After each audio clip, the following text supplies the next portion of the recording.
It's 5 p.m, which means only one thing. It's time for your Sports Gazette live Newsday roundup with me, Sam Brady. And me, Callum Bishop. Coming up over the next quarter of an hour, we will focus our attention on Premiership Rugby as they celebrated their first Pride weekend in the league's history. Then we'll be down in Sutton as they become the first club to employ a transgender coach in women's football. But first, we're at the Sports Gazette want to celebrate the fact that February marks the 30th anniversary of LGBT History Month. Sport is an arena which we champion athletes from across the globe for their tremendous skill, irrespective of their race, religion, background, gender or sexual identity. We celebrate the likes of Billie Jean King, Jason Paul Collins and Patricio Manuel, who have broken down barriers to help the sports we love become more inclusive. With this in mind, our first story comes from the world of cricket. The England and Wales Cricket Board have come under increasing amounts of pressure today. Cindy Butt, the author of last year's Equality Report, told MPs the board showed a lack of backbone when dealing with the actions of Durham County Cricket Chairman, Lord Ian Botham. We're joined in the studio now by our cricket correspondents Toby Reynolds and Evie Ashton. Toby, thank you for joining us today. Why are so many people within the cricket world upset with Lord Botham's comments? Yeah, it's just a little bit out of the blue. He made these comments a few months ago now, and it's all come back out over the last few days. He's basically saying that the findings of the report, which basically was saying that there's institutional racism, sexism and general issues within the game of cricket aren't a thing, and he obviously disagreed with that and thought that that's not really a thing. His experiences haven't shown that, but then you also have to look at the fact that he is a lord. He's quite the sort of circles he surrounds himself in aren't necessarily the circles of the general population. Yeah, and I believe this morning you sat down with ex-international cricketer Monty Panesar. How did he find Lord Botham's comments? Yeah, I did indeed. He thought that Botham was a little bit of being a scapegoat perhaps, and that the ECB are almost just as much to blame for this. There was a report that came out about 19 years ago, I think, which almost says exactly the same thing that the ICEC report, which came out last year, says, and nothing has been done over those 19 years, or very little anyway.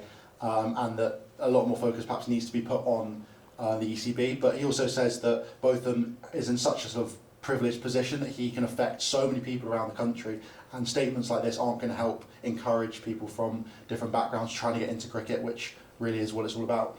Yeah, more developments to come, I'm sure, on that story. Thank you, Toby. Cheers. And Evie, you were, speaking of the ECB, you were involved in a pretty big event today. Would you like to tell us about it and how that could help for inclusivity in cricket? Yeah, absolutely. So it was the LGBTQ+ community in cricket network employee network event. So basically the whole point of that was to set up a panel with people from grassroots cricket level, recreational level, up to professional level to speak about their lived experiences as LGBTQ+ individuals. And the idea is that from talking about their experiences and how they've been treated, and also how people have been really inclusive and with that allyship, the idea is that employees, organisations, clubs can learn from that and listen in and think, right, what can we take from this conversation? How can we make our institution more welcoming to LGBTQ+ individuals? So yeah, the key takeaway was kind of just hearing some professional athletes speak about their experiences, which was really heartwarming and empowering. And yeah, I'm looking forward to more events because they've got lots more planned over the next 12 months, not just events like that, but also education and lots of engagement to look forward to. Absolutely, and hopefully cricket will take the steps forward that it very clearly needs to make the sport more inclusive for everyone who wants to be involved. Evie, thank you so much. Toby, thank you as well. Cheers. And of course, there was some live action earlier this afternoon as Sri Lanka took on Afghanistan. Be sure to check out the One Shot podcast live stream special now out on the Sports Gazette YouTube channel as the boys watch the game as it happened, one not to be missed for sure. On to football now, and to commemorate the LGBT+ Awareness Month, the 5th annual Football vs Homophobia Awards ceremony will take place this weekend. The ceremony will take place at the National Football Museum in Manchester, with 11 awards being up for grabs. Sports Gazette reporter Laura Howard has more. Arsenal Gay Gooners meet every match day here at the Victoria Tavern. On Friday, they'll be heading to Manchester as one of 3 shortlisted for the Football vs Homophobia Supporters Club of the Year award. It was initially created to try and make football a safer space for LGBT people. Historically, there's been a lot of homophobia, especially in the men's game, and the atmosphere was toxic back in the late 90s and early 2000s. And the Arsenal was setting up an LGBT group to try and encourage more LGBT people to come to the games more safely. And the other thing was, as we can see today, it's about interacting socially, getting to be with like-minded people, be able to talk about football, be able to complain about referees, and to feel part of the bigger Arsenal family. For many, they've made attending football feel safe. It was so nice to have my two passions come together. Everyone here loves football. We love it when we win. We're pissed off when we lose. But we talk about life, we talk about football, and to not feel different from my sexuality is the most amazing thing the group have provided, because we're just Arsenal fans who happen to be LGBTQ+. But the group have always got our back. There's a pub called Black Sock we go to after the game. One day they were singing a homophobic Ashley Cole chant. We know the owners really well. We went up to the manager, Starlene. She went up to the DJ, turned it off, shouted at the pub and said, "If you want to be homophobic, get out of my pub." Very EastEnders style. And it was just like, oh, that's quite nice. Since they were established in 2013, the Gay Gooners have been working to change attitudes in football. Football's wrapped in this bubble from the rest of society, and we need to burst that bubble so that it doesn't matter how you identify, what your gender is, what your sexuality is, what your religion is, what your ethnicity is. It shouldn't matter, but there is this bubble that seems to shield this. There's a tiny, it's not very big, but there's a toxic element in the support. Their stature now means they can have a political impact as well as a social impact. If you go out there and say, Arsenal Gay Gooners will be doing this, the media will pay attention, because we are the longest established and we're certainly the biggest such group in the UK, if not the world. Their longevity, impact and size means that for Carl, their nomination for the Football vs Homophobia Award is long overdue. I think people know we've been very active and we've done a lot of good things, but we've never really had any formal recognition. So I, for one, think it's about time. Sutton United have hired Lucy Clark to take charge of their women's side, who are currently battling with relegation. In doing so, Clark becomes the first trans woman to take charge of the club with the top 5 divisions of the English women's football. Our reporter Ed Dowling has the latest. Hi guys, I'm Ed Dowling with the Sports Gazette, and this week we're focusing on Sutton United, or the U's as they're better known around these parts. They're making waves in the news recently after appointing the very first transgender manager in Football League history, Lucy Clark. We came to their stadium to find out a bit more. Lucy first made the headlines in 2018 when she became the first ever transgender referee, where she oversaw a game between QPR Ladies and Parkwood Rangers. In 2021, Lucy made the headlines again, where she helped to set up Truck United, the world's first trans-inclusive amateur football side, and this gave her, as she says, the managerial bug. Fast forward to January 2024, and Lucy was appointed as manager of 5th tier side Sutton United, who are battling relegation from the London and South East Regional Women's Division. Clark's recent appointment comes at a time where the place of transgender women in women's football has come under intense political scrutiny. But the new Sutton United boss says she has only received overwhelming support since she got the job in January. Whilst she'll ultimately be judged on results and her ability to keep Sutton from getting relegated, Lucy Clark continues to be a trailblazer for trans inclusion in football. The CONCACAF Women's Gold Cup kicked off last night in California as hosts and favourites, the United States got off the mark with a 5-0 victory over the Dominican Republic. Our football reporter and very own Dominican, Eduardo Tansley, joins us now in the studio. Eduardo, tell us about the tournament and what makes it so unique.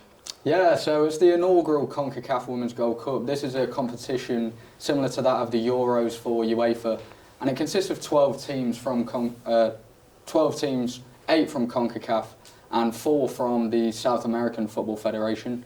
Dominican Republic unfortunately got beat 5-0 last night from the United States, but it is to be expected from the 4-time World Cup champions. Yeah, as you just mentioned, the US got off to a flying start last night. After their shock exit in the World Cup, do you think they're heavy favourites for this tournament?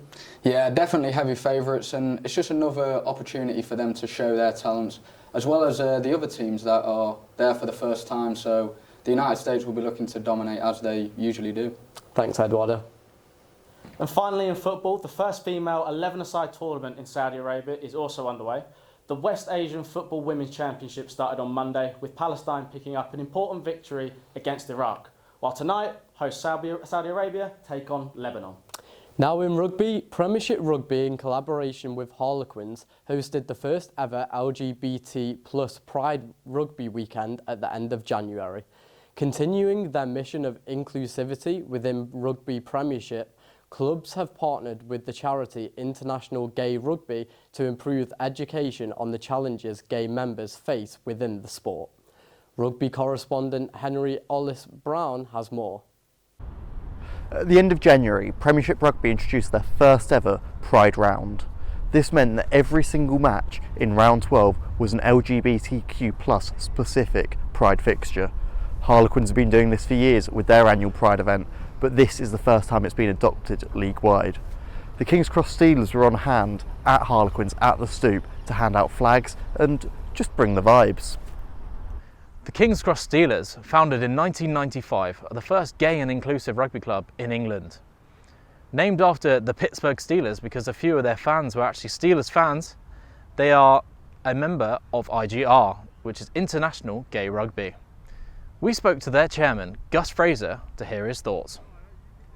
As a club, we don't see the toxicity as much, I guess, because the supporters and followers that we do have on social media are joining us, and they know who we are.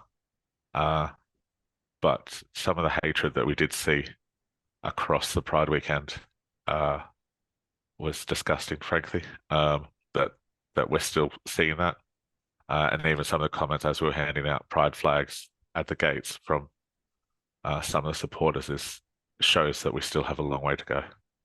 For Pride LGBT focus, I think it's just cementing this round and getting it there every year. I don't want to speak on Premiership's behalf, but yeah, we're hoping to have this a regular feature. Hopefully one day we won't need a weekend like this. But yeah, just seeing continued support throughout the game would be fantastic. Thanks to Gus for his time. It's clear that rugby and society as a whole still has a long way to go when it comes to LGBTQ plus issues. Hopefully this is only going to improve. Back to you in the studio. Now on to the world of combat sports. Our correspondent Oscar Pick joins us live in the studio to discuss UFC's Hall of Famer Michael Bisping's recent homophobic comments during the UFC 298's broadcast. Oscar, what's the reaction been like within the MMA community to this comment? Yeah, well, firstly, you've got UFC President Dana White, who's openly said that he will not tell another person what they can and cannot say, and he's obviously a big advocate for free speech, but I guess Bisping's comments kind of made me consider ways in which combat sports, as a community, I guess, can do more in terms of its inclusivity. And I see in Australia you've got the World Gay Boxing Championships, where it's almost the first boxing tournament that's inclusive of the LGBTQ plus community. So I think if we can spread awareness of the people that are doing the right things, then that will dilute something from the likes of Bisping, who are saying certain things that are unsavoury, basically. Thanks, Oscar. And make sure you check out Oscar's article live on the Sports Gazette now for more on that story. And finally, it was a massive weekend in the world of athletics as the British Indoor Championships returned to Birmingham. Luckily for us, our athletics reporter, George Bennett, was on hand to cover all the live athletics action. George Bennett here, reporting live for the Sports Gazette at the British Championship 2024.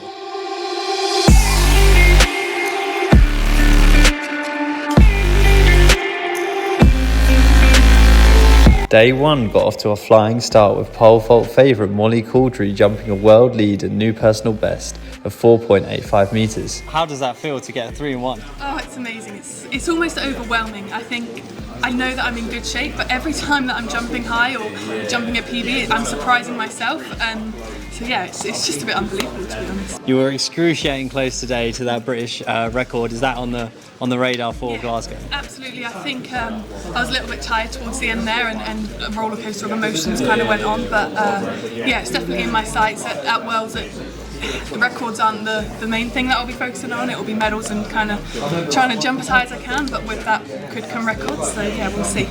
She wasn't the only one that enjoyed soaking up the limelight, as former European world champion and men's over 40 world record holder Dwayne Chambers starred in the men's 60-metre sprint. He progressed to the semi-finals after a blistering heat. Like I said to these guys earlier, I just went on a long siesta, had a little bit of a break, had to reevaluate myself and what I want to do and what I want to achieve, and I've narrowed it down to 3 things. I want to run, coach and talk, and those are the 3 things that I'm very good at. 3 things that brought me success, and it's an easy way for me to, it's a successful way for me to communicate with people. So, Hughes then, 218. Day 2 was full of drama with upset in the men's high jump as Tom Hughes snatched gold from reigning champion William Grimsley. This season, Tom hadn't even jumped the standard to get into the event, but was given a discretionary place to make up the numbers. It's all a bit crazy. I haven't performed in front of this bigger crowd ever, I don't think. I knew I had a big jump in me. I've known that for a couple of years. I was just waiting for all the conditions and everything to come together. And obviously it came together today. George Bennett for the Sports Gazette. Back to you in the studio. Unfortunately, that's all we have time for today, but make sure to check out the Sports Gazette across all our socials and online for the latest and breaking sporting news. But for now, it's goodbye from me. And from me. Take care.